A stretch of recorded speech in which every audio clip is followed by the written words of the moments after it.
ശക്തമായിട്ടുള്ള കടച്ചിൽ അല്ലെങ്കിൽ കാലിലോട്ട് കുറച്ച് നേരം നട തന്നെ കാലിൽ കോച്ചി പിടിക്കുക, കാലിൻ്റെ സൈഡിൽ കടച്ചിൽ വരിക, ഊരേന്ന് കാലിലോട്ട് ഇറങ്ങുന്ന കടച്ചിൽ വേദന, ഞരമ്പ് വേദന, ഇങ്ങനെ പല പേരുകൾ കൊണ്ട് ഷിയാറ്റിക്ക അല്ലെങ്കിൽ ഡിസ്ക് ബൾജ് കാരണം ഉണ്ടാകുന്ന വേദനകളൊക്കെ നമ്മൾ പറയാറുണ്ട്. എന്താണ് ഷിയാറ്റിക്ക അല്ലെങ്കിൽ എന്താണ് ഡിസ്ക് ബൾജ് കൊണ്ടുള്ള വേദന എന്ന് നമുക്ക് കൂടുതലായിട്ട് നോക്കാം.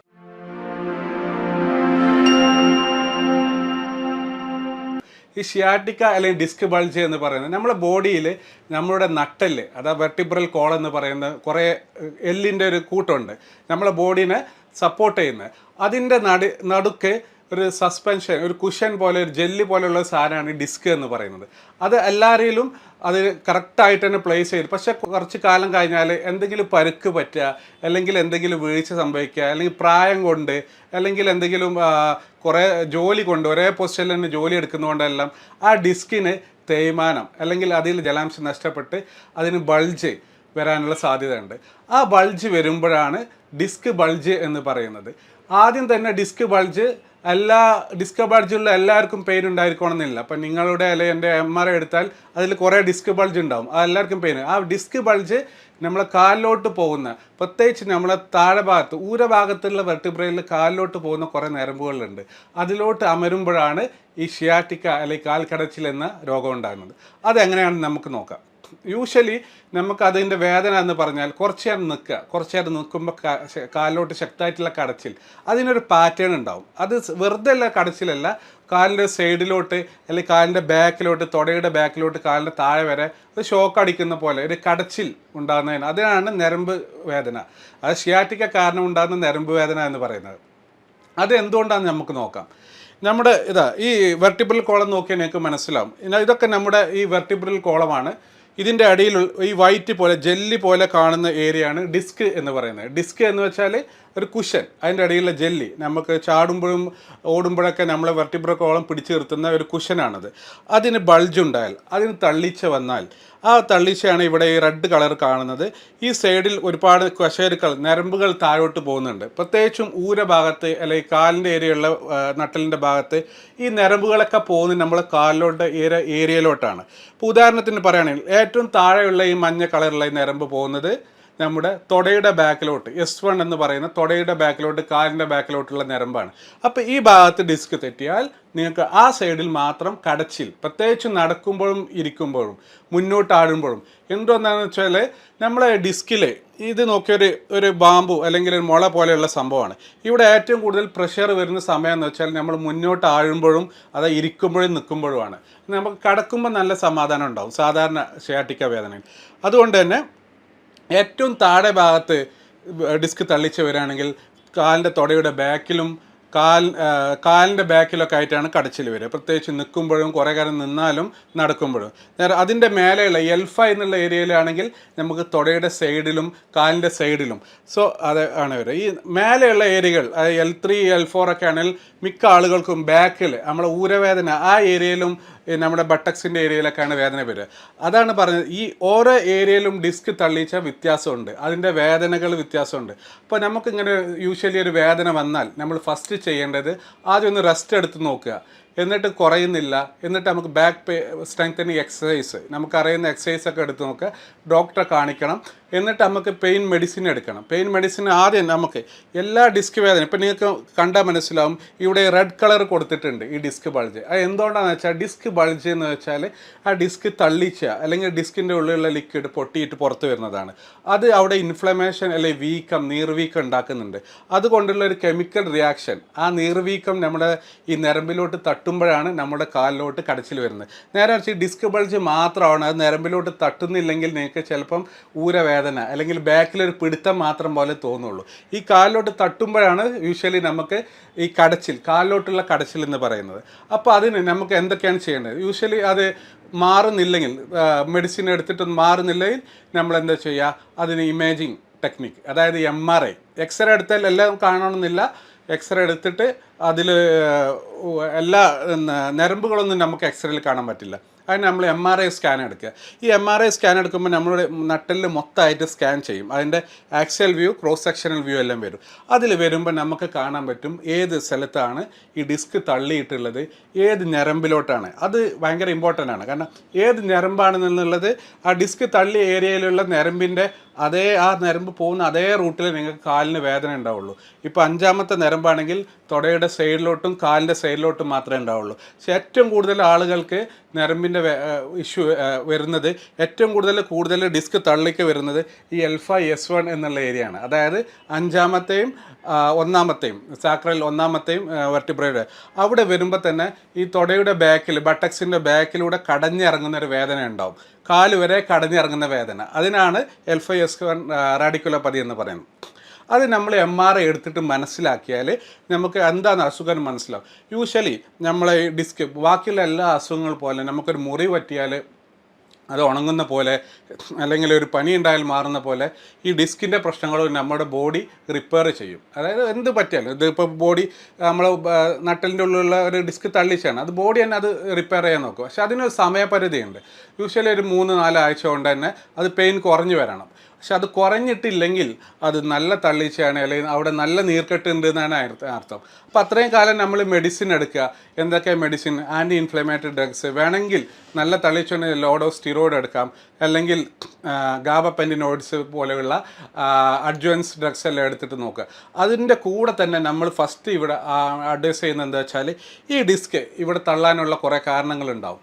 അത് മറ്റുള്ള പരിക്കില്ല, അങ്ങനത്തെ എല്ലാം പൊട്ടലില്ല, അങ്ങനത്തെ എല്ലാം ആണെങ്കിൽ നമുക്ക് ഇതിൻ്റെ ഈ ഡിസ്കിനെ സപ്പോർട്ട് ചെയ്യുന്ന മസിലുകളുണ്ട് നമ്മുടെ നട്ടലിൻ്റെ ബാക്കിൽ. ആ മസിലുകൾ സ്ട്രെങ്തൻ ചെയ്യുക. അതായത് ബാക്ക് സ്ട്രെങ്തനിങ് എക്സസൈസ്. അത് സ്ട്രെങ്തൻ ചെയ്യുമ്പോൾ ഓട്ടോമാറ്റിക്കായിട്ട് ഇവിടെ കുറച്ച് ഇത് വരും, മസിലിനൊരു പവർ വരും. ആ മസിലിന് പവർ വരുമ്പോൾ തന്നെ ഇവിടെ വേദന ഈ തള്ളിച്ചൊന്ന് കുറയാൻ സാധ്യതയുണ്ട്. അതെല്ലാം നമുക്ക് ട്രൈ ചെയ്യണം. ഒരു 4-5 ആഴ്ചയോളം എക്സസൈസും ഫിസിയോതെറാപ്പി എല്ലാം ട്രൈ ചെയ്യാം. എന്നിട്ട് ട്രൈ ചെയ്തിട്ടും കുറയുന്നില്ലതിൻ്റെ അവസ്ഥ എന്താണ്? അതിൻ്റെ അർത്ഥം എന്താണെന്ന് വെച്ചാൽ, ഈ ഡിസ്ക് തള്ളൽ അത്യാവശ്യം കൂടുതലുണ്ട്. അത് ഡിസ്ക് തള്ളിയിട്ട് അവിടെ ഒരു ഇൻഫ്ലമേഷൻ, അതായത് ഒരു കെമിക്കൽ മീഡിയേറ്റർ ഇൻഡ്യൂസ്ഡ് ഇൻഫ്ലമേഷൻ, ഒരു നീർക്കെട്ട് തന്നെ ആ ഡിസ്ക് കാരണം ആ ഞരമ്പിൻ്റെ അവിടെ ഉണ്ടാകും. അതുകൊണ്ടാണ് കണ്ടിന്യൂസ് വേദന ഉള്ളത്. അപ്പോൾ അതുകൊണ്ട് നമുക്ക് 2-3 കാര്യം ഇതിൽ മനസ്സിലാക്കണം. ഒന്ന്, ഈ ഡിസ്ക് തള്ളിയത് ഇത്രയും കാലമായിട്ട് മാറിയിട്ടില്ല. അതിൻ്റെ റീസൺ എന്താണ്? അതിൻ്റെ കടച്ചിൽ മാറിയിട്ടില്ല. റീസൺ എന്താണ്? എക്സസൈസ് ചെയ്തു, ഫിസിയോതെറാപ്പി ചെയ്തു, മെഡിസിൻ ചെയ്തു, എന്നിട്ട് മാറിയിട്ടില്ല എന്ന് വെച്ചാൽ, ഒന്നെങ്കിൽ ആ ഡിസ്ക് ചെയ്ത ഏരിയ, ഇത് പല ഏരിയ ഉണ്ട്. ഇപ്പോൾ ആൻറ്റീരിയർ ഡിസ്ക് ഫ്രണ്ടിൽ തള്ളിയതാകാം, പോസ്റ്റീരിയർ ലാറ്ററൽ, അങ്ങനെ പല ഏരിയ ഉണ്ട്. ആളുകൾക്ക് പല തരത്തിലുള്ള സിംറ്റംസ് ആണ് എന്താണ്. ഇപ്പോൾ ഏറ്റവും കൂടുതൽ ഇതാണ് ഈ പോസ്റ്റീരിയർ ലാറ്ററൽ, ബാക്കിലും അല്ല സൈഡിൽ. ഈ ബാക്കിലും സൈഡിലൂടെ മിക്സ് ചെയ്തിട്ട് വരുന്നത്. അവിടെയാണ് നമ്മുടെ സുഷുമ്ന അല്ലെങ്കിൽ സ്പൈനൽ കോഡിൽ നിന്ന് കാലിലോട്ടുള്ള ഞരമ്പുകൾ പോകുന്നത്. അപ്പോൾ അവിടെ തള്ളലുണ്ടാകുമ്പോൾ യൂഷ്വലി കാലിലോട്ട് കടച്ചിൽ കൂടുതലാണ്. അപ്പോൾ എന്താ ചെയ്യാൻ പറ്റും? നമുക്ക് 2-3 ഓപ്ഷനാണ് ഉള്ളത്. ഈ ഡിസ്കിൻ്റെ കാര്യത്തിൽ നമുക്ക് സർജറി ലാസ്റ്റ് ഓപ്ഷനായിട്ട് വെക്കാം. കാരണം ഡിസ്കിൻ്റെ കാര്യത്തിൽ അതെല്ലാം മിക്ക ഡിസ്കുകളും ഫിസിയോതെറാപ്പി അല്ലെങ്കിൽ മെഡിസിനിലൂടെ റെഡിയാവും. ഇല്ലെങ്കിൽ നമുക്ക് ഡയറക്റ്റായിട്ട് ഇഞ്ചക്ഷൻ കൊടുക്കാൻ പറ്റും. അതിൻ്റെ പേരാണ് ട്രാൻസ്ഫൊറാമിനൽ എപ്പിഡുറൽ ഇഞ്ചക്ഷൻ എന്ന് പറയുന്നത്. ഇൻ്റർലാമിനാർ ഇഞ്ചക്ഷനും കൊടുക്കാം. അത് നമ്മളെങ്ങനെ ചെയ്യുന്നത് വെച്ചാൽ, ഇപ്പം ഇവിടെ ഈ ഡിസ്ക് എന്നുള്ള സാധനം നമുക്ക് ഇപ്പുറത്ത് നിന്ന് ഉള്ളിലോട്ട് തള്ളി നീക്കാനൊന്നും പറ്റില്ല.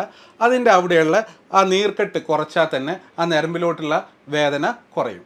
എന്നിട്ട് നമുക്ക് സാധാരണ എക്സസൈസും ബാക്ക് സ്ട്രെങ്തനിങ് എക്സസൈസൊക്കെ ചെയ്തെടുത്താൽ നമുക്ക് ആ ഉള്ളിലോട്ട് സ്ലോ ആയിട്ട് ഡിസ്ക് സാധാരണ അമർന്ന് ഫ്രീ ആയിക്കോളും. ആ ഞരമ്പിലോട്ടുള്ള ഇൻഫ്ലമേഷൻ, നീർക്കെട്ട് പോയാൽ തന്നെ ആ വേദനയും കടച്ചിലും പോയിക്കോളും. പിന്നെ നമ്മൾ എക്സസൈസ് ചെയ്ത് അത് നമുക്ക് ചെയ്യാൻ പറ്റുന്നത് എന്താ? മെഡിസിൻ എടുത്ത് കുറച്ചാലും മെഡിസിൻ എടുത്തിട്ടൊന്നും കുറയുന്നില്ല. എന്നിട്ട് നമുക്കുള്ള ഓപ്ഷൻ അവിടെ നീർക്കെട്ട് കൊടുക്കുക എന്നുള്ള. ഇപ്പം നമുക്ക് നോക്കിയാൽ അറിയാം, ഇവിടെ ഡിസ്ക് എന്ന് പറഞ്ഞാൽ നമ്മുടെ നട്ടലിൽ എന്ന് പറഞ്ഞാൽ നമ്മളെ ബാക്കിൽ ഉള്ളിലുള്ള ഒരു എല്ലിൻ്റെ കോളാണ്. അതിൻ്റെ അവിടേക്ക് നമുക്ക് തന്നെ മെഡിസിൻ കൊടുക്കാൻ പറ്റും. അതിനാണ് പറയുക ഫ്ലൂറോസ്കോപ്പിക് ഗൈഡഡ് ട്രാൻസ്ഫൊറാമിനൽ എപ്പിഡോസ്റ്റിറോയിഡ് ഇഞ്ചക്ഷൻ എന്ന് പറയുന്നത്. അതായത് നമ്മളൊരു എക്സ്റേ മെഷീൻ വെച്ചിട്ട് നമുക്ക് MRI റിപ്പോർട്ട് നമ്മുടെ കയ്യിലുണ്ട്. ഏത് ഏരിയയിലാണ് ഞരമ്പ് കുടുങ്ങിക്കിടക്കുന്നത് നമുക്കറിയാൻ പറ്റും. എന്നിട്ട് എക്സ്റേ മെഷീൻ വെച്ചിട്ട് ഇത് നമ്മൾ തിയേറ്ററിൽ കൊണ്ടുപോയിട്ട് എക്സ്റേ മെഷീൻ വെച്ചിട്ട് ആ ഏരിയ, ആ ഡിസ്ക് കുടുങ്ങി കിടക്കുന്ന ഏരിയ നമുക്ക് സ്കാൻ ചെയ്തിട്ട് മനസ്സിലാക്കാം. അത് നമുക്ക് ലൈവായിട്ട് കാണാൻ പറ്റും. എന്നിട്ട് അവിടെ നമ്മൾ ഡൈ കൊടുക്കും. അതായത് ആ കുടുങ്ങി കിടക്കുന്ന ഏരിയ, ആ ഞരമ്പ് എവിടെയാണെന്ന് കണ്ടുപിടിക്കും. എന്നിട്ട് ആ ഞരമ്പ് എവിടെയാണ്, ആ കുടുങ്ങി കിടക്കുന്ന ഏരിയയാണ്, അവിടോട്ട് ഡയറക്റ്റായിട്ട് നമ്മൾ വളരെ കട്ടിയില്ലാത്തൊരു നീഡിൽ പാസ് ചെയ്തിട്ട് ഡയറക്റ്റായിട്ട് അവിടെ രക്തോട്ടം കൂടാനും നീര് വലിയാനുള്ള ഇഞ്ചക്ഷൻ കൊടുക്കും. അത് കൊടുക്കുമ്പോൾ എന്താ വെച്ചാൽ ഇവിടെയുള്ള ഈ വീക്കോ നീർക്കെട്ടെല്ലാം വലിഞ്ഞു പോകും. ഉടനെ വലിഞ്ഞു പോകുന്നല്ല, കുറച്ച് ദിവസങ്ങൾ കൊണ്ട് മെല്ലെ മെല്ലെ ആയിട്ട് വലിഞ്ഞു പോകും. അപ്പോൾ ഈ ഞരമ്പ് കാലിലോട്ടുള്ള നമ്മൾ കടച്ചിലുണ്ടാക്കുന്ന ഞരമ്പ് ഏതാണോ അത് ഒന്ന് ഫ്രീ ആവും. ഫ്രീ ആകുമ്പോൾ തന്നെ നമുക്ക് കടച്ചിൽ പരിപൂർണ്ണമായിട്ട് അല്ലെങ്കിൽ ഒരു 90% കുറഞ്ഞിട്ട് നമുക്കൊന്ന് ഫ്രീ ആയിട്ട് നമ്മളെ കാര്യങ്ങൾ ചെയ്യാനൊക്കെ പറ്റും. അങ്ങനെ എക്സസൈസും കാര്യങ്ങളൊക്കെ ചെയ്യാനും പറ്റും.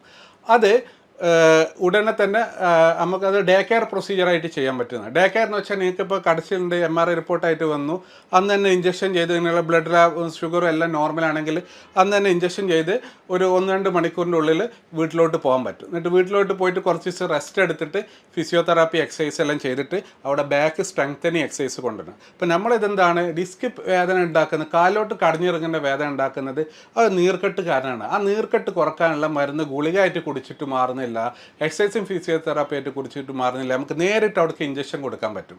അതിനാണ് എപ്പിഡ്യൂറൽ സ്റ്റീറോയിഡ് ഇഞ്ചക്ഷൻ എന്ന് പറയുന്നത്. അതുകൊണ്ട് വേറെ ദോഷങ്ങളും കാര്യങ്ങളൊന്നുമില്ല. ഷുഗറൊക്കെ കൺട്രോൾഡ് ആണെങ്കിൽ അത് വളരെ സേഫാണ്. ഷുഗർ കൺട്രോൾ അല്ലെങ്കിൽ അത് കൺട്രോൾ ആക്കിയിട്ട് ചെയ്യുന്നതാണ് നല്ലത്. അതുകൊണ്ട് മിക്ക ആളുകൾക്കും നല്ല റിസൾട്ട് ഉണ്ടാവാറുണ്ട്.